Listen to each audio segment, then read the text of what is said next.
Back in April, I told you about how Canada's Environment and Climate Change Minister, McKenna, co-hosted a high-level Ottawa event with Environmental Defence, Equiterre, and the Pembina Institute. Now, all three of these organizations are explicitly anti-oil, anti-pipeline, and anti-development, which of course means they are also anti-Canadian economy, anti-Canadian jobs, and anti-Canadian families just like mine. And yet, there was Canada's Environment Minister in there like a dirty shirt to, and I quote, celebrate a new era of climate action in Canada and a new alliance between Environmental Defence, Equiterre, and the Pembina Institute. McKenna, a high-profile minister, was there to toast and celebrate these three organizations, ganging up against out-of-work Canadians and struggling Canadian companies. That was appalling. I'm in Alberta. People around me are losing their jobs, their homes, and their hope every single day while these massive energy projects sit on a shelf collecting dust. But McKenna's attitude towards the proud but hurting people in my very own community, in all of our communities, is not a bug of the Trudeau government. It's actually a feature. They hate us. They don't care if we suffer, and they're back at it again. Here is the Parliamentary Secretary to Environment Minister McKenna. His name is Jonathan Wilkinson, and he's hosting a town hall on climate change in North Vancouver with the Dogwood Initiative. You may not know who the Dogwood Initiative is, so I'll give you a quick Coles Notes version. They hate Alberta. They hate oil. They hate gas. They hate Canadian energy.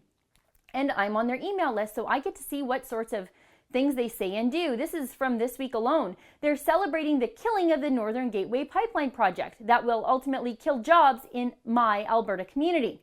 And then in another email, they're railing against safe and plentiful liquefied natural gas. And in yet another email, they're whipping up opposition to the Trans Mountain Pipeline Twinning Project. Yet another pipeline that would, if not built, hurt my hometown. This is who the Dogwood Initiative is. They answer to foreign paymasters to attack Canadian energy, to keep it landlocked, to keep it in the ground, to keep our energy out of the global markets so our American customers can keep receiving Canadian energy at a discounted price.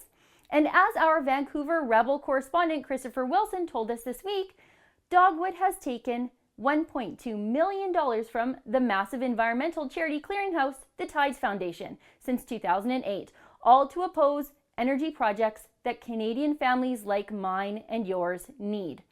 And yet here we have the parliamentary secretary to a federal minister, Jonathan Wilkinson, lending his profile and the full weight of the federal government to the causes and ideas that the Dogwood Initiative supports.